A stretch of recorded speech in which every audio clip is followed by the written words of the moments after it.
Deep listening. What does it mean? How do you do it?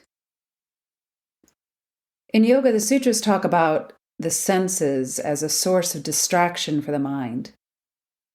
My interpretation of this is that the physical body, or our physical reality, is a distraction from our true nature. Our physical being is the largest obstacle to connecting or reconnecting to our true self or to our soul.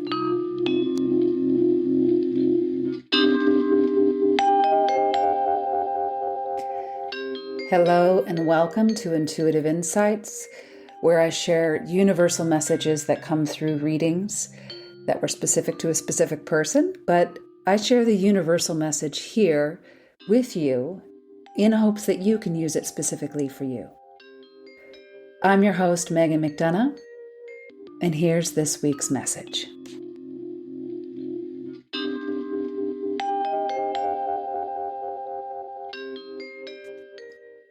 The image this week comes from a reading, and the message was, listen deeply, intuitively. There is wisdom there. This week, all the feels wanted to come forward. What I call the feel see, feel hear, feel know. This is how I describe, in simplest terms, intuition. Seeing with feeling, not your physical eyes, from deep within your mind or your third eye. Hearing with feeling, not your physical ears. Knowing with feeling in your gut, from deep within your core. Tesla has a famous quote that I love. If you want to know the secrets of the universe, think in terms of frequency, energy, and vibration. As my yoga studies progressed, I discovered that this was essentially what all the ancient texts were saying. We are energetic electrical beings. We are vessels for electricity and energy flow. Acupuncture and marmotherapy, Ayurveda's answer to acupuncture, are based in this. I was reading an article the other day about how in modern healing we've eliminated an essential component of the human health structure, our energy. Ancient healing techniques like acupuncture, tribal medicine, yoga, and Ayurveda all utilize the energy field. They call it chi or prana or life force as a huge element in determining one's health or balance. This idea of feel see, feel hear, or feel know operates as an extension of that energy. These true senses, or original senses, what I call them, are our umbilical cord to our soul's voice and journey in this life. Our chakras are access points to this abundant energy within. There's so much more to explore in terms of capacity and force of our energy and its potential, like the depths of the ocean that have yet to be discovered or explored. So why isn't it common?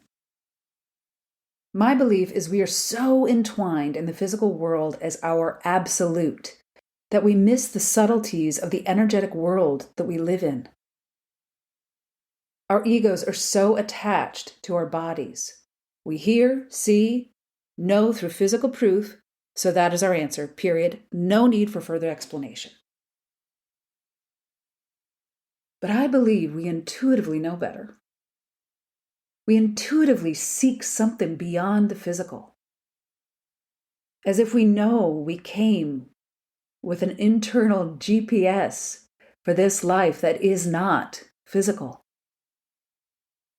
My interpretation is most, if not all, religions are attempts at connecting to and understanding this.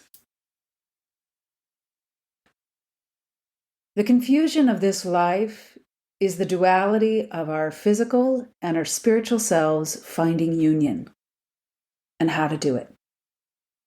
In my experience, the original feel senses are a gateway to this. And once we can feel see, feel hear, feel know deeply and consistently, that is where unity lies and confusion disappears. So how do you do that? Well, some techniques would say start with the mind. Clear its chaos and detach from the physical world as a destination and accept it for what it is, a journey of your soul. You are the sky, the rest is just weather. Pema Chodron. I use this quote a lot when I teach, and I love it because to me it's the clearest, simplest visualization or visual on how to clear the mind. If you, or your mind, your soul, is the sky, it is the constant, unchanging, unwavering. The weather are your thoughts, emotions, lifetimes, lessons. At this point in time, there's been plenty of research on meditation and its physical and emotional benefits.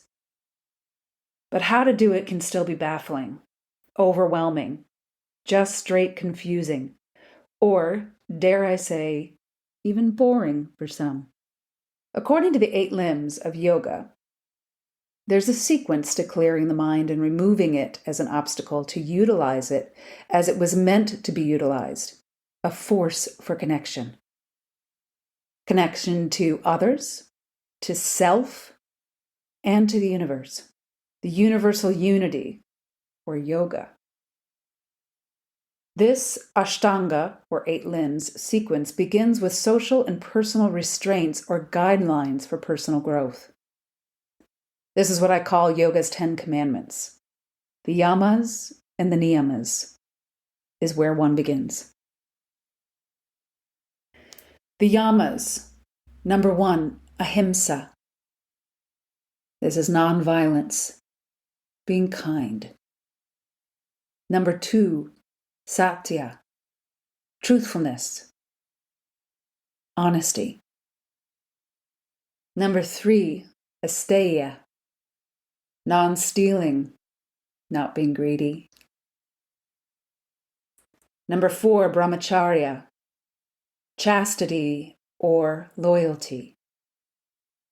Number 5, aparigraha, non-possessiveness. That could also be greedy. The niyamas. Number 1, saucha, purity, cleanliness in body, mind, and behavior. Number 2, santosha, contentment, being okay with not being okay. Number 3, tapas, self-discipline. Number 4, svadhyaya. I'm pretty sure I screwed that up as far as saying it. Self-reflection or self-study. And number 5, Ishvara Pradhyana. Again, totally screwed that up, I'm sure. But this is contemplating on the unchanging reality, the constant, the source, or as some may call it, God. These come before all else. Then, the introduction to asana, what we normally think of as yoga. Asana, or the postures, are there to open up the body so it is no longer a distraction for the mind in meditation or deep listening. After asana, then the focus is on the breath, pranayama, cultivation of the life force energy and nourishing the body's energy with it. Then pratyahara, withdrawal of the senses, removing the attachment of the mind from the physical world and its attachment through the senses. dharanya, concentration. This is the precursor to meditation. The mind needs a job, and it needs training. Like a pack of wild horses who need to be tamed and trained to utilize the full capacity of their force. Once the mind is trained, you can point the wild horses in the direction you want to go, and they listen. Dhyana, meditation. According to my teacher and the training that I received, this cannot be taught. It is an evolution of what happens once those wild horses are trained. Most of what we call, and I have called, meditation, due to its common understanding, is actually concentration, or dharanya. Finally, samadhi, liberation. This liberation is of the duality, in my understanding. That the duality of this world, physical and spiritual, as separate, become one. And all is deep listening. The vast wealth of knowledge from feel see, feel hear, feel know is unimaginable and unlimited. This is just one path of many. As my teacher would say, there are many ways up the mountain. So how can you start with deep listening today? Practice stillness. Practice focusing on the mind and you as the sky and everything else as weather passing through. Practice trust when you feel something deep in your core. Practice faith that when you feel it, hear it, see it, it is a message and a gift from your soul. Practice courage to follow through when you get your answer, instead of trying to shuffle the deck and pick another card. 1 minute a day, 5 minutes a day, 10. Just start. See where it takes you. I'd love to hear. All right, that's the message for this week. I would love to connect with you and hear from you if this resonates with you, even if it doesn't. You can connect with me on my website, magnetizeyourlight.com, or on Instagram and Facebook at magnetizeyourlight. If you were looking for a specific reading for yourself to look at aspects of your energy, aspects of your journey and your aura and where you're going and where you are, you can find me on my website, magnetizeyourlight.com, underneath Intuitive Soul Session. I also offer couples readings, group readings, and individual follow-ups after your initial reading. In addition, you can find my workbook, coloring book, and journal, Magnetize Your Light, on Amazon, if you're looking for something physical to pour yourself into and explore.